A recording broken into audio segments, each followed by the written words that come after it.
Bonjour, je suis Aurélie Olivier, je suis très heureuse de vous retrouver pour un grand tirage, tous sur vos amours, grande guidance, grand tableau. Qu'est-ce que je peux vous dire avec les cartes? Qu'est-ce que les cartes vont vous dire sur ce que vous vivez en ce moment et dans les 3 prochains mois, ce qui vient à vous? On y va avec l'oracle de G. Pour ceux qui viennent de s'abonner, je les remercie, je suis très heureuse de lire vos commentaires. Ma chaîne est toute jeune, elle vient juste de naître. N'hésitez pas à liker, à partager. Alors, on va regarder un petit peu dans quelle situation vous êtes maintenant. Quels sont les points forts de votre vie amoureuse? Quelles sont les difficultés de votre vie amoureuse?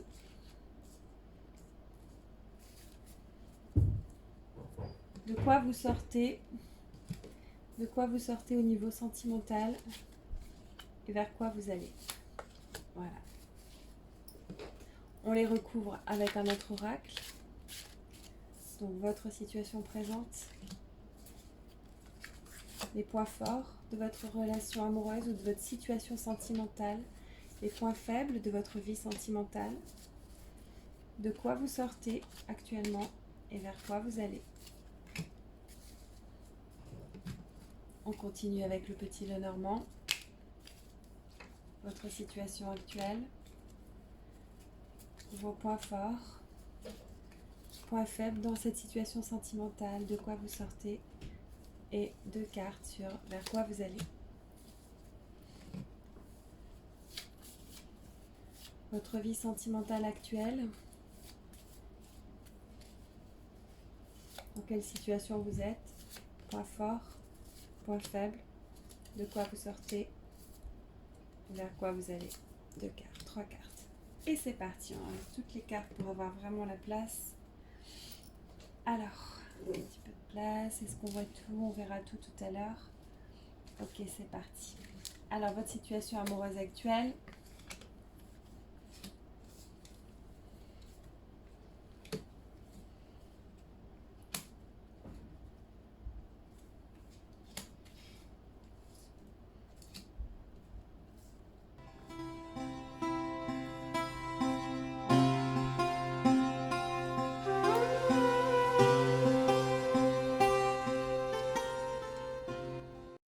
Alors, votre situation présente est loin d'être catastrophique. Pourtant, vous avez un petit peu l'impression parfois, vous voyez ça, c'est un arbre dénudé. Vous avez un peu l'impression parfois que c'est la misère affective, comme si vous traversiez un désert affectif, mais ce n'est qu'une impression.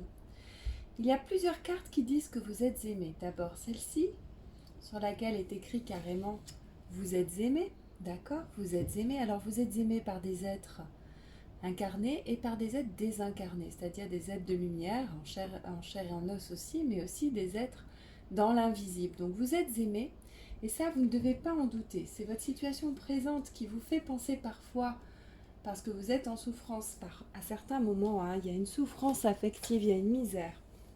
Et pourtant, ce qu'on vous dit, c'est que ce n'est qu'un retard. Ce n'est qu'un retard. On vous demande d'être patient.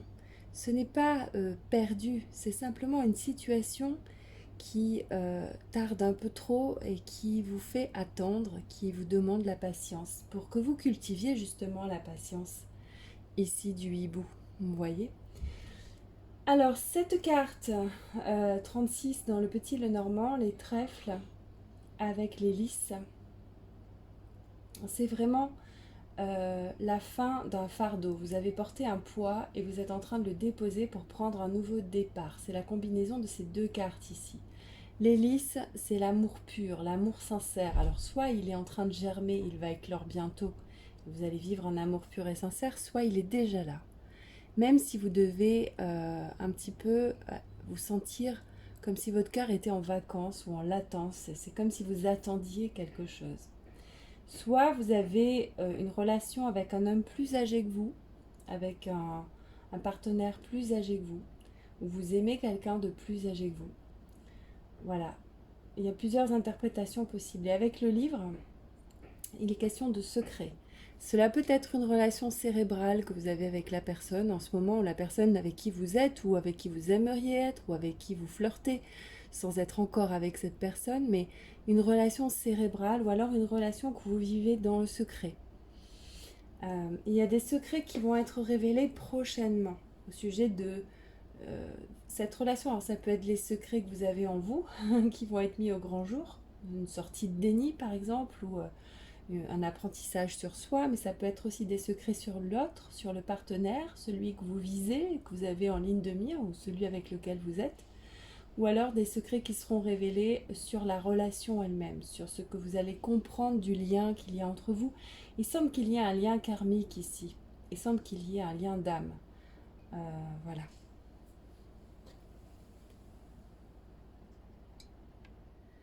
Alors je ne sais pas pourquoi j'ai dit que c'était les trèfles ici, c'est pas du tout les trèfles, c'est le passage. Alors c'est un passage qui indique que vous pourriez être dans une période de test, d'épreuve ou d'essai. Voilà, quelque chose où vous allez de toute façon déposer votre fardeau, ça c'est sûr. Il y a un fardeau qui est trop lourd à porter que vous allez poser. Et ce que je voulais vous dire aussi sur le livre, ça peut être aussi une histoire que vous avez avec quelqu'un qui est une histoire d'amour un peu sans histoire. C'est-à-dire, il n'y a pas de problème, tout va bien. C'est pas que c'est plat et qu'on s'ennuie, mais il n'y a pas vraiment de conflit ou de difficulté. Voilà, cela dépend des personnes qui écoutent ce tirage. Et comme vous êtes très nombreux, parfois, c'est normal que certains vivent une chose et d'autres en vivent une autre. Donc ça dépend aussi de la polysémie des cartes. On peut les interpréter de différentes façons et vous vous reconnaîtrez. Ça, c'est votre situation présente. À présent, quels sont les points forts de cette relation? On a de nouveau le grimoire. Ah ben il est là, le partenaire amoureux. Aimez-vous et le voyage. Alors là, vous ne voyez pas très bien, donc je vais descendre un peu les cartes. Alors, il est évident que pour que la relation fonctionne bien avec quelqu'un, vous devez avant tout vous aimer. Et le point fort, on peut dire, c'est que vous n'y arrivez pas trop mal, même s'il y a une marge de progrès. Vous pourriez vous aimer encore davantage, mais vous êtes quand même capable de vous aimer et c'est votre point fort. Ensuite, vous avez le voyage. Eh bien, le point fort de la relation, c'est que vous pouvez peut-être bouger, sortir, vous divertir, faire des choses ensemble, avoir des activités très fun, très divertissantes ensemble, voire éventuellement voyager, prendre l'avion, le bateau ou la voiture ou le train. Mais c'est pas obligatoirement le voyage au sens propre, ça peut être tout simplement le fait que cette relation a un côté amusant, un côté exotique, que vous ne vous ennuyez pas. Alors, cet homme, on vous dit le grimoire, famille et recettes. Alors, soit cet homme est très intelligent. Quand je dis l'homme, c'est le partenaire. Je considère que la plupart des personnes qui regardent ces tirages sont des femmes, mais peu importe votre sexe. Le partenaire amoureux que vous avez, soit qui arrive, soit qui est déjà là, soit que vous avez en tête et dans le cœur, il est intelligent, il est cultivé, voilà. Il a peut-être beaucoup de connaissances, de savoir. Et on a les familles et les recettes. Alors peut-être que votre point fort, c'est que vous connaissez un peu le mode d'emploi de la relation déjà. Vous savez comment faire avec cette personne. Ou alors, il y a déjà un lien familial avec la personne, soit vous êtes marié, soit votre famille ou la sienne font partie des points forts, c'est-à-dire qu'elles ne s'opposent pas à cette union, mais au contraire la soutiennent. Voilà, il y a plusieurs possibilités. Donc ça, ce sont tous les points forts. Vous vous aimez.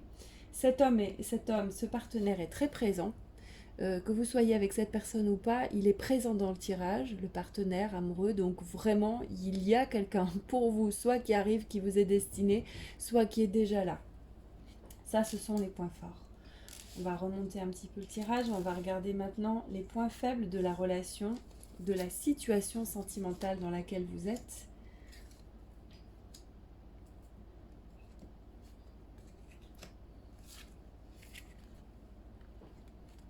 Alors vous réfléchissez trop à cette relation. Ça, c'est un point faible. Vous réfléchissez trop à cette relation. Vous vous posez trop de questions. Vous êtes trop dans le mental. Voilà. Ça, c'est votre point faible à vous, le consultant, celui qui regarde le tirage. Un autre point faible, vous devez comprendre que vous devez vous transformer tout le temps. que vous devez vous réinventer tout le temps et qu'il faut accepter la transformation et les changements. On ne peut pas vivre une relation dans la durée si on ne se transforme pas. On ne peut pas vivre sa vie en restant un roc braqué toujours sur les mêmes choses. On doit absolument changer, se transformer. Tout passe, tout change et vous aussi acceptez le changement, acceptez d'être la chenille qui devient un papillon. Hein.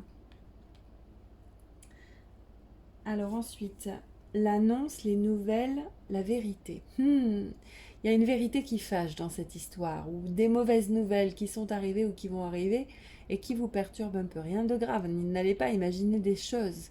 Ça peut être aussi l'officialisation de votre union qui est compliquée, comme par exemple le dire à tout le monde, l'annoncer, que ce soit à visage découvert. Peut-être que c'est compliqué pour vous d'annoncer cette union ou d'en parler, ou voilà, c'est pas forcément un problème. On peut très bien vivre sa vie amoureuse si elle est secrète. Hein. C'est pas forcément une catastrophe. Et cette dernière carte, c'est la carte du Petit Lenormand. C'est la carte numéro 20 pour ceux qui connaissent le Petit Lenormand. Alors, le jardin, la carte numéro 20 du Petit Lenormand, c'est la communauté, la vie sociale, les lieux publics, le partage et les amis, à la vie sociale. Donc vous voyez, ça vous l'avez en point négatif. Alors vous avez déjà interprété la carte, vous avez déjà compris. Moi je peux parler de plusieurs possibilités. D'abord c'est très lié au fait que votre relation, peut-être, on le disait, doit rester cachée. On l'a dit tout à l'heure un peu plus tôt dans le tirage. Ça peut être lié aussi au fait que vous n'avez pas assez d'amis en commun ou que vous n'aimez pas les amis de votre partenaire ou qu'il y a un problème, disons, au niveau de l'entourage, un problème quel qu'il soit. Peut-être vous ne pouvez pas vous montrer au grand jour et que ça manque de festivités, de fêtes, de célébrations, que votre couple ne peut pas être vécu dans la joie des soirées entre amis, des cocktails et des sorties. En tout cas, pas suffisamment à votre goût. Il n'y a pas assez d'excitation liée relations publiques, aux relations, voilà, il y a quelque chose qui est au niveau de la popularité, de l'abondance d'amis, il y a quelque chose qui coince. C'est comme si vous auriez aimé que ce soit plus fun. Même si on a vu dans les points forts quand même que vous pouvez voyager par exemple, ou que vous pouvez quand même avoir des sorties, mais vous, ça vous manque un peu, il n'y a pas assez de bonnes ambiances liées à l'environnement et à l'entourage. Et c'est pour ça parfois que vous vous sentez un peu dans ce désert peut-être. C'est comme si vous manquiez tout compte fait de vie sociale. Où la vie sociale est là, mais elle n'est pas vécue assez harmonieusement ou en quantité ou en qualité suffisante. Voilà, il y a quelque chose qui coince un petit peu à ce niveau-là, mais vous saurez très bien de quoi il s'agit. Alors, de quoi vous sortez maintenant? On va regarder. Ah, vous sortez, c'est dommage. Vous sortez d'une période de paix. Alors, la justice. Alors, il y a eu une période très tranquille où vous vous posiez moins de questions, où c'était plus simple, plus léger. Et malheureusement, vous avez l'impression que cette page se tourne un petit peu, qu'il commence à y avoir des choses plus complexes.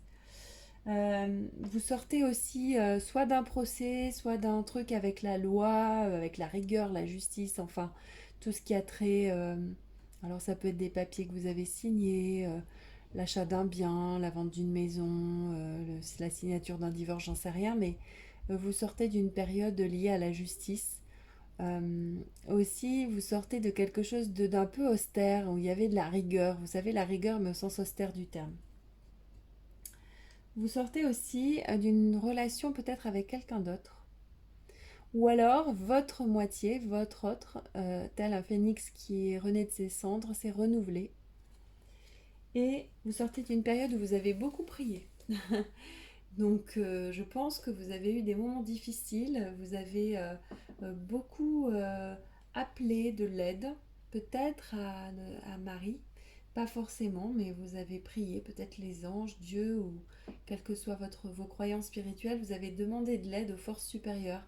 Et si vous n'êtes pas croyant, vous avez simplement dit, pourvu que je m'en sorte, pourvu que ça aille mieux. Faites que ça se passe mieux. Quand on fait ça, on prie la vie, on prie l'univers. Vous voyez, j'aimerais tellement que...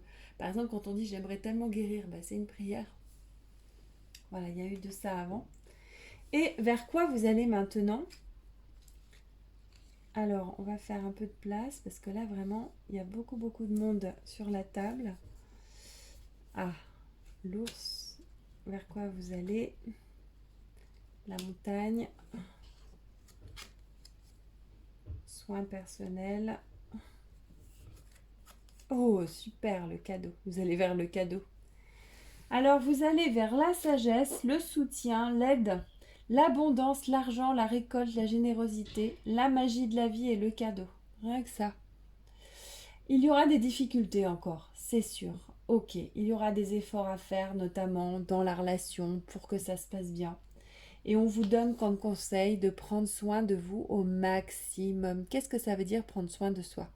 Alors, il y en a qui disent ah ben moi je me fais masser, moi je fais du sport, moi je prends soin de moi, je sais pas moi en allant faire du shopping, moi je prends soin de moi en faisant une thérapie, en faisant du yoga, de la méditation, en utilisant des fleurs de bague, des élixirs floraux, en me soignant avec la thérapie énergétique, j'en sais rien, mille façons de prendre soin de soi. Mais en réalité, la vraie seule façon de prendre soin de soi, et je l'ai compris il n'y a pas longtemps, la plus grande façon de prendre soin de vous, c'est lorsque vous avez un mental qui vous juge, qui vous dit t'es nul, tu vas pas y arriver, t'as tout raté, regarde le bilan de ta vie. De ne pas valider cette pensée, de ne pas valider votre mental qui vous juge.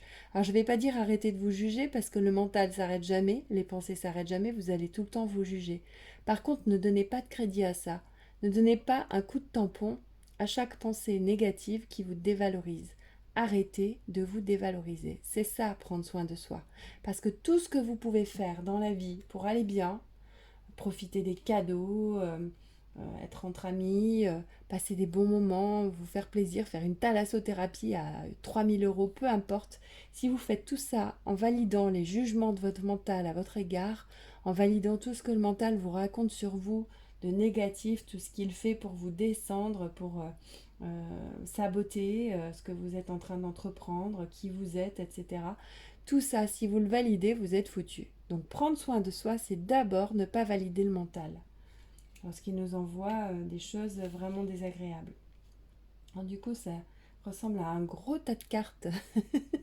On voit plus rien. Donc je vais vous laisser là-dessus. Méditez bien les questions. Et n'hésitez pas à revenir vers moi pour une guidance privée, lesailes-du-succès@gmail.com. Abonnez-vous, ça me fera plaisir aussi de lire vos commentaires, liker, partager. Consultez mon site web formation-thérapeute-à-distance.com et à très très bientôt, à très vite pour un nouveau tirage.